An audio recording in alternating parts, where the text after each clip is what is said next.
The Gaṇḍī Sūtra.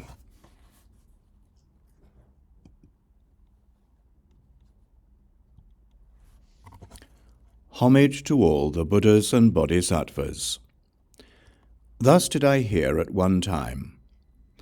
The Bhagavan was dwelling in the bamboo grove, in the Kalanda Kanivapa near Rājagṛha, together with a great sangha of 1,000 monks and a great gathering of bodhisattvas.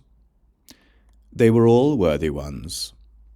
Their contaminations were exhausted, their duties fulfilled, their work concluded, their burdens put down, their personal welfare attained, their bonds to existence destroyed, and their minds fully liberated through perfect knowledge. At that time, King Prasenajit arose from his seat and went to meet the Bhagavan. He bowed his head down at the feet of the Bhagavan and addressed him with these words. Bhagavan, in the future, during times of conflict, all beings will have evil minds, quarrelsome minds filled with desire, hatred, and delusion.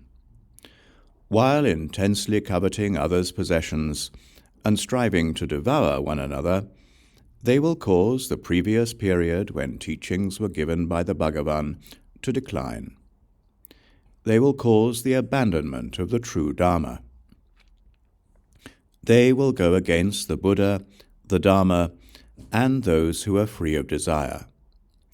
Please teach a way to eliminate such behavior so that beings may be strongly inclined to awakening. Thus entreated, the Bhagavan declared, King, since you make this request for the sake of the welfare of all beings, for their benefit and happiness, and in order to protect the Buddha, the Dharma, and the Sangha, your inquiry is excellent, excellent. Therefore, listen closely and keep this in mind. I will explain. Thereupon, the Bhagavan entered the meditative absorption called resounding everywhere. When the Bhagavan entered that meditative absorption, all hells were terminated. All those who had been filled with hatred became free from their hatred and wholly devoted to the mind of awakening. Then the Bhagavan asked, Prasenajit, did you see or hear or understand or realize? Bhagavan, I saw. Well gone one, I saw. I comprehended, understood, recognized, and realized. The Bhagavan said, Prasenajit, this is the mother of all beings. She gives birth to Buddhas and bodhisattvas. She is venerated, worshipped, contemplated, and cultivated by all hearers, solitary Buddhas, and perfect Buddhas.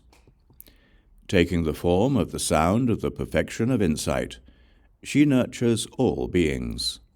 She is the vanquisher of all non-Buddhists, the pacifier of angry thoughts, the subduer of sinful thoughts, the dispeller of hateful thoughts, the destroyer of deluded thoughts, and the banisher of lustful thoughts.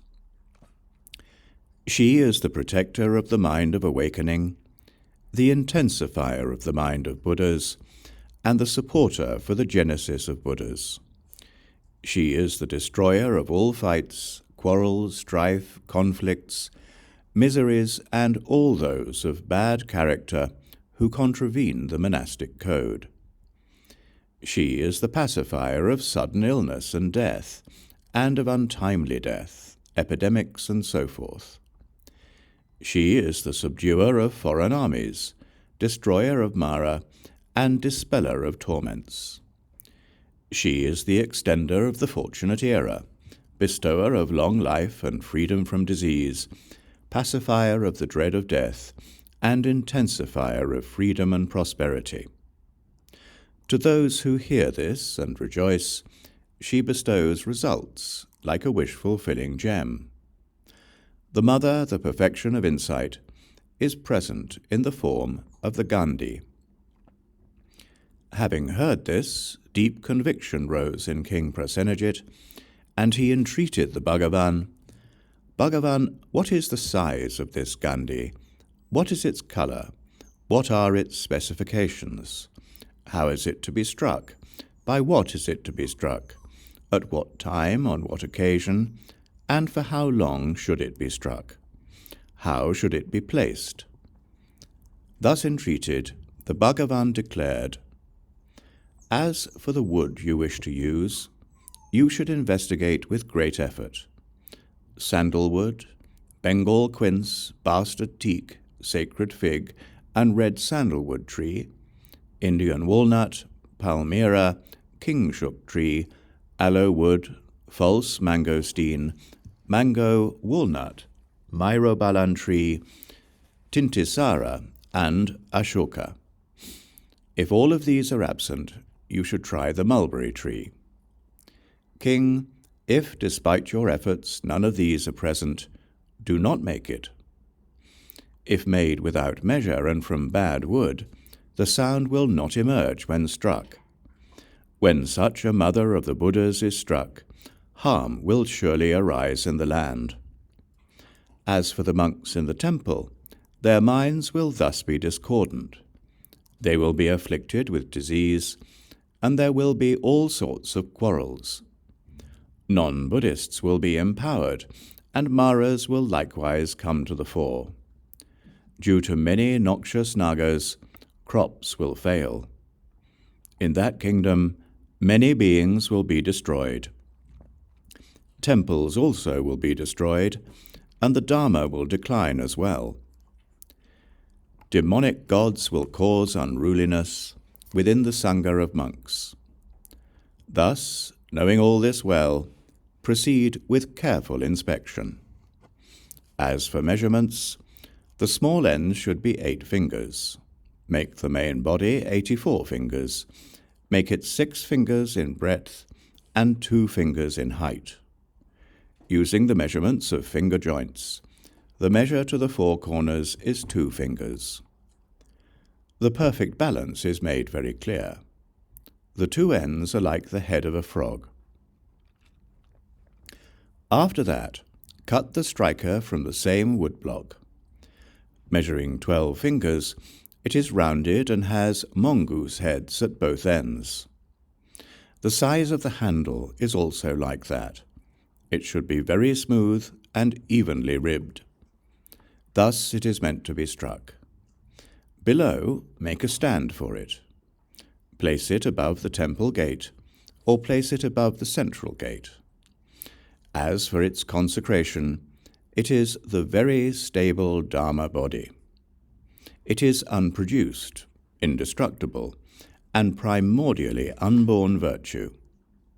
Having been consecrated as such, the Gaṇḍī's eyes are opened. Next, having opened the Gaṇḍī's eyes, one must strike it to increasingly produce sound throughout the temple, as if adorned by 7 nagas. Thereafter, one should pay homage to the 3 jewels and then strike the Gaṇḍī. One should then sound the cymbal 3 times and beat the Dharma drums. Cleansing the Gaṇḍī with flower petal water at mealtime, sunrise and sunset, strike it 3 times at the 3 intervals. When it is time for bathing, let it resound twice. It should be struck consecutively without hesitation to prevent sudden harm, and likewise quarrels, disputes, lightning, and great devastation. It should be struck to invite the elders and to pacify plagues and famines. It should be struck constantly at all times by monks and novices. During monthly purification, it should be struck by lay people as well. All its qualities being complete, it should be adorned by 7 nagas. O King, when throughout the land that Gaṇḍī resounds, the year will be good there. With splendor, fame, and all desirable things, there will be no fear of foreign armies, and the crops will never fail.